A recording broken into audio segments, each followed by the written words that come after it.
Welcome to Investor's Guide. On Women's Day this year, there's nothing I'd rather do than spend some time learning from the experiences of the women who paved the way for the rest of us. And I love my job because this year I get to spend some time with Naina Lal Kidwai. Naina, thank you so much for spending time with us this year, and happy Women's Day to you. Yes, and to you too. We had a similar conversation about 2 years ago when we talked about your journey up to where you are today. The first of so many different things for Indian women.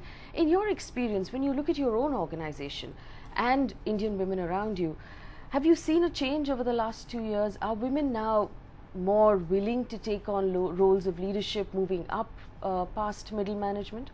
Well, in the last 2 years, if you look at India itself, we've seen a step change in the number of CEOs of women banks. So that in itself must be an indication.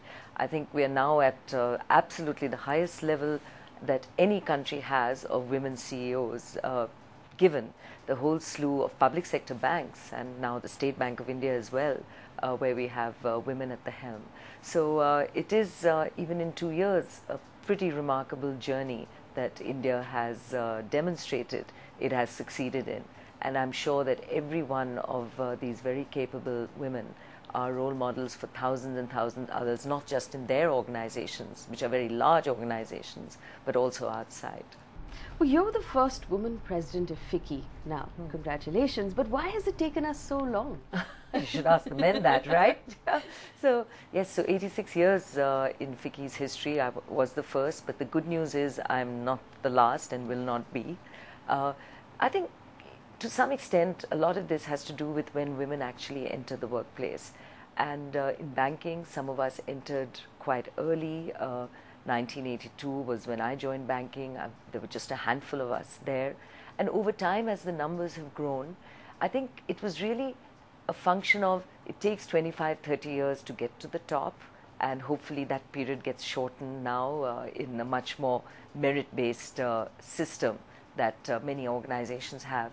But for those of us that came through this, and particularly the public sector banks, which tend to be very timeline driven, it was inevitable that it happened and that there would be enough women coming through the system, but it was also given that it would take time. And I think it really has been the fact that we women embarked on this journey late and later than men did.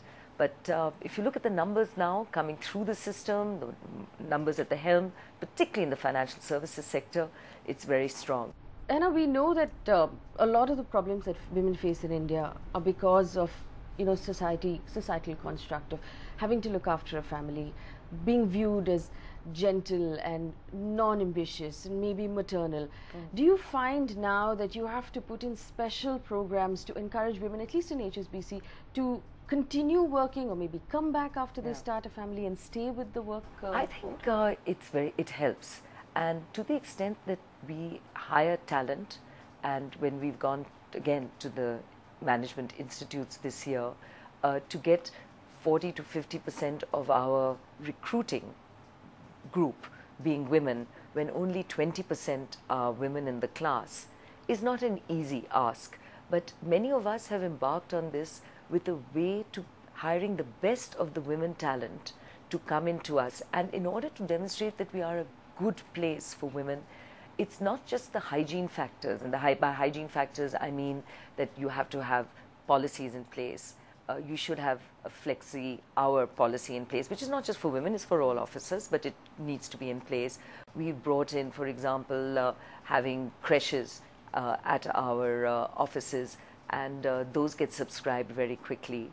So it tells me that there is a need, and that need is being used, and it's being used not just by women but by also men, because they have wives who are working, which may not be working in our organization. So being friendly and understanding the process that young families go through, I think certainly helps. I think one of the big step changes we made was we were one of the first banks that moved to a 5-day work week. And in fact, as I had hoped when we introduced it, that we found that in fact productivity went up. It went up because we increased the hours. We didn't lose hours of work, we increased the hours during the week, but we allowed a roster to be created for those jobs that needed to be open on a Saturday, for example, branch staff. but it enabled us to manage our energy costs, our premises costs, and the happiness and engagement factor of our people in a way which helped. And then we moved to flexi hours, which again, there was a lot of skepticism, and in banks, people should have to be in the job 9 to 5, etc.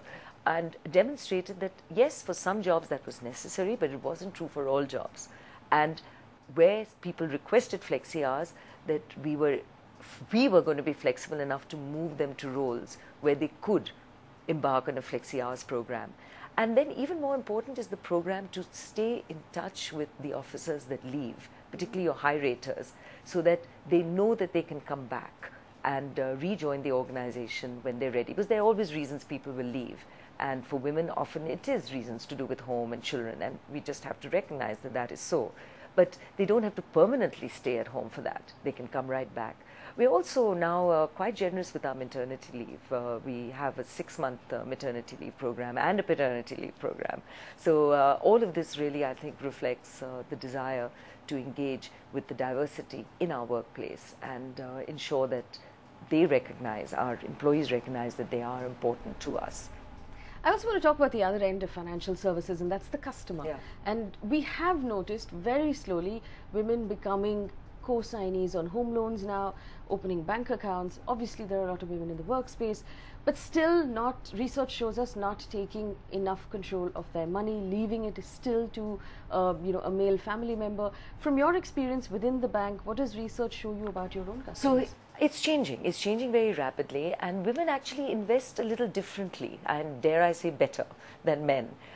We find that women will make decisions on property earlier in life. They want the security. So a woman left to it will invest in her 20s in property, may then dabble in equities in her 30s and 40s, and then come back to property later as she looks to either upgrade and invest in property for a dependent parent or some such issue. So women are taking decisions, and dare I say, yes, we could do better with ensuring that women themselves decide for what they earn and what is theirs, and decide for the family. And I do think women invest better. I didn't mean that just tongue-in-cheek, because women invest with the security of the family in mind. They always invest for an uncertain environment, and therefore the safety factors that women build in are really very good. And we've seen this, interestingly, also in terms of women who are fund managers, where there's a little more research on that, but I'll share it because those habits, I think, must reflect in private investing as well. So what women will do, and the research showed that funds managed by women were doing 3.86% better than the market average, which suggests that they do outperform the market. And some of the reasons for this, and the research shows that, this is not just my impression, but I endorse it completely, is that women, again, tend to believe, they don't believe they know everything. So they're not out there to say, hey, my way is the only way. Very consultative in their approach, in their understanding, and to that extent, they're there in a much more balanced way. They also tend to stick to the strategy. And in fact, I think it was University of Michigan research that showed that women trade, or men trade 56% more than women. So men can overtrade, and when you overtrade, there's a risk that you buy at the tops and sell at the bottoms. Women stay with the program a lot better. And I think at the end of the day, it is about ensuring that women plan better for uncertainty. They are more likely to stay the course on strategy, but also to plan for the uncertainty, and therefore you get a safer, balanced fund investing. And so if women can be better fund managers, and I think that's a trend which has been demonstrated, then I don't see why women would not be good private investors. So maybe women just have to have the confidence, maybe a little training at times, to ensure that they're also managing their family finances. But it is a growing trend. Now we know that there are a lot of women in this country who still consider gold as a secure investment because it's familiar, it's tangible. And there are women now who want to put their money away, who want to be able to control it. What's your advice for women looking at asset classes right now, given what we've learned from research and your personal experience? What should we be looking at, and where should we put our money? I think it's very important to first figure out what your own risk profile is. And at different points in life, it's different. So you may be at a stage where you want security, in which case you would go for things like debt products, because you're not running the volatility risks of the markets. And it is that kind of guidance. And there's so many products in the market today. It could be insurance related, it could be debt related. If you want or have appetite for a little more risk, you go into equity, but equity by its very nature is volatile, and recognition of that is important. I think property has always had a lot of appeal, and to the extent that you don't want to be bounced around by a landlord, it does help to own your own home if you can afford it. Today, mortgages are indeed enabling that. So I don't think you want to, sell the ranch in order to buy your home, but you do want to make sure that you can ultimately own your own home and provide at least that aspect of security to the family, provided that the mortgage and interest rates are such that you can bear. You obviously have to know that your cash flow enables you to maintain the interest payments as you go forward. So I think each asset class brings with it its advantages and disadvantages. It's very important to understand that. And you mentioned gold. Well, traditionally, yes, women have felt that gold is, their asset. They can walk out of the house tomorrow with that gold and it's theirs. And there's merit to that. But I think what we have to clearly be able to demonstrate to all investors, including women, that the asset classes each bring with them their own advantages and disadvantages, and then diversity of that basket is what is key. So dabble in all to ensure that you have a nice mix, and that mix should cater to your specific risk profile at that point in your life, and then keep reviewing it, which means really make sure you have the right advice and advisors around you. All right, so making sure that we have diversity in our portfolio. So we're going to take a very quick break. When we come back, we'll talk to Naina about her own journey of being a working mother in the Indian workspace. Don't go anywhere. Welcome back. This is a special episode of Investor's Guide on Women's Day. We're with Naina Lal Kidwai. Naina, thank you for staying with us. Your office is full of wonderful trophies, and the two that caught my eye is the Padma Shri on your wall and the Best Mom Award on your table. Were they both equally hard to earn? Are they both equally hard? Yeah. Well, you're very observant. But yes, I think it's not easy to juggle these two very important but very fragile crystal balls in the air, the work one and the family and the mother one. But I think for those of us who believed both were very important to keep in the air and make sure they don't come crashing down, you find your balance as you go. And the good news is you don't have to sacrifice one to achieve the other, that you can actually. But in order to do it, you do need support. You need support, as in my case, that clearly came from the family, particularly husband. So it's very important to make sure you have the right guy beside you. It's clearly important in terms of, for those of us who can afford it, and in India domestic support and help is affordable, to have that as well. Reliable domestic support enables a lot more freedom to a mother to get away from the day-to-day chores. And I do believe that that is one of the reasons why women in India and women in Hong Kong, another market I know well, do very well.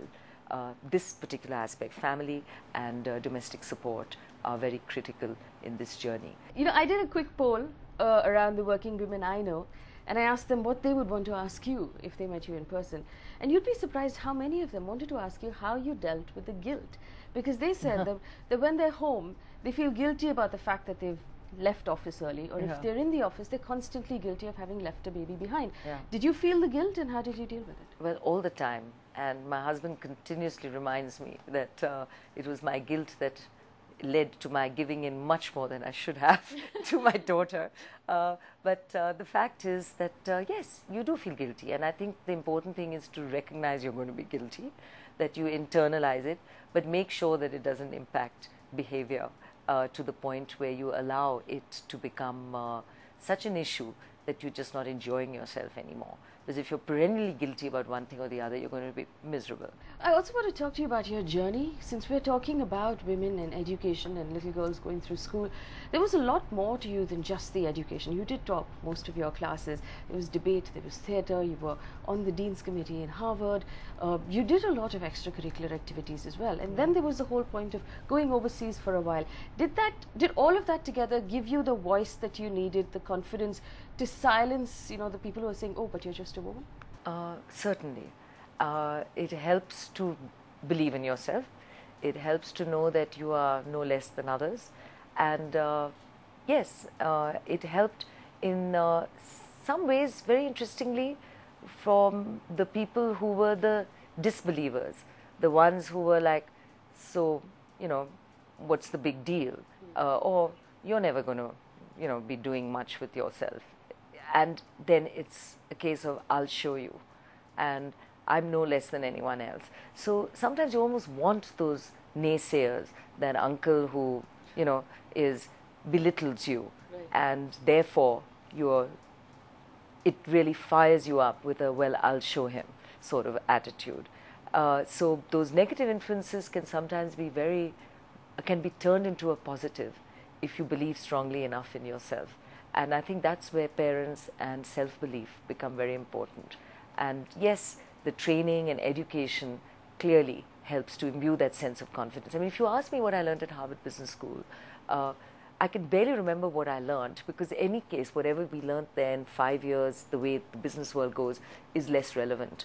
But what it teaches you is confidence in yourself, a belief that you've been to one of the best schools in the world, so you are no less than any other, and that you held your own there.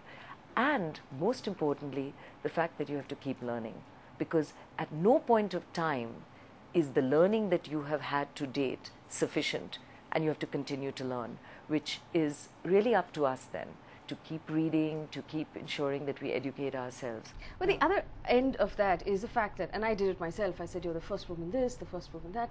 At some point you get annoyed of the fact that your gender sort of gets attached to your identity. Do you want to turn around at some point and say, listen, treat me like you would treat my male counterparts? Yes. Well, I mean, I've kind of given up on that to some extent, but yeah, I mean, I think I'm one of the best bankers in the country. I'm one of the best investment bankers. Why woman banker, woman investment banker? Yeah. So, even some of the awards when they would happen were, in the best women category, and it's like, but why? And it's interesting. I mean, my sister sort of took on one of the awards authorities on, they had a category for best woman golf teacher, which she is now. And she was like, I don't believe in the category, so I'm not applying, because I do believe I'm the best woman teacher. Yeah, and sure enough, she won it as best teacher. So as you see now, with time, I think there was a point of time where it was important to have women awarded so that they stood out, and they were role models, I hope, to many others. And some of those awards I think I continue to support, because I think they are very important. But yes, it can get irritating. All right, we're going to take a very quick break. When we come back, we'll talk to Naina about safety for women both in our cities and in our workspaces. Don't go anywhere. Welcome back. You're watching Investor's Guide on ET Now. I have the good fortune of spending half an hour with Naina Lal Kidwai. Naina, we're talking about women staying in the workspaces. And one of the most important parts of that is safety for women. And because of the situation we're in, that might be reason for a lot of women to just stay home and drop out from their works and their jobs. Are we doing enough as a country right now? Is there anything we can do, or anything we should be doing to make our cities safer? Because it just seems like an unending debate with no solution. It's not a debate, and hell, we can't sit around waiting for solutions. We know the solutions, and safety in our cities are critical to allow women, forget just working women, all women, to move freely. A child going to school, particularly children who are relying on public transport, or school buses fortunately help, but the fact is you have to stand on the road to find that bus.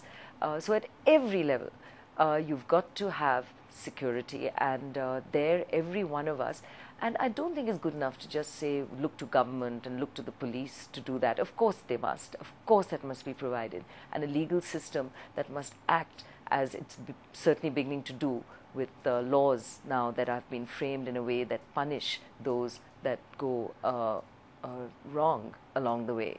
But it's for each one of us as citizens. How do I behave if I find some guys misbehaving, do I just tolerate it? Misbehaving with others. Now, for heaven's sake, I'm not suggesting every woman goes in and, you know, picks up cudgels and boxes their ears, but you can report these things and ensure that people are brought to book. I think we've all, and I'm guilty of this, have tolerated this behavior, particularly in cities like Delhi. I've been fortunate to also spend a lot of my time in Bombay, where I think we have moved a lot more freely as women. But, and cities like Delhi were harder. But the fact is that we do need to act on this in a manner that enables women to walk freely. Well, one of the communities that we work and live with is our workspace. Yeah. And we have now strong sexual harassment laws, Yes. but it's important for a woman to feel comfortable enough to come forward and report something. So even within the organization that you run, and for everybody else who's watching, how Yeah. important is it to create a secure environment for women to come forward, to talk about these things, to report these things? It's when they critical. happen? It's critical, and I think many of us had these policies in place even before the Vishaka Committee norms, etc. happened. But having an independent committee with an independent outsider, I think quite important. It is key, and I think the way we respond to these complaints, which are taken very, very seriously, others are watching to see how that happens, becomes very important. I should state that, you know, there are people, both men and women, who've told me that they're worried that by going overboard, that it can also impact on women being hired, as in not hired.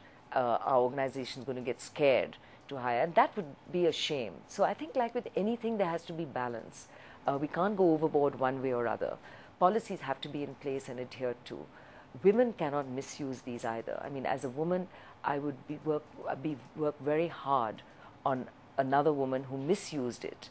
We have zero tolerance in our organization for anything that borders on sexual harassment. So it can be verbal, it could be emails, it could be you know, an attempt to meet, a persistent attempts to meet. I mean, you know, young people will meet and should meet and do what they think is right. But when it borders on anything like stalking or harassment, women must come forward to ensure that they have the protection that is their due. But then I have, in fact, completely run out of time, but I still want from you one or two words of advice for women who are watching, who are in the workspace, who are battling all of the things we just talked about, who someday hope to grow up to be you. Goodness. Well, this is always hard, but really to say that I think for women, this is our era. The attention that issues around women at the workplace and women's safety are getting are things which are absolutely at the turning point. And for us as women to not grasp this opportunity would be a shame. So the world is out there for us, and it is for us to go out and grasp it with both hands and enjoy it. Thank you so much for spending time with us. Okay, thank you very much. Thank you. Bye.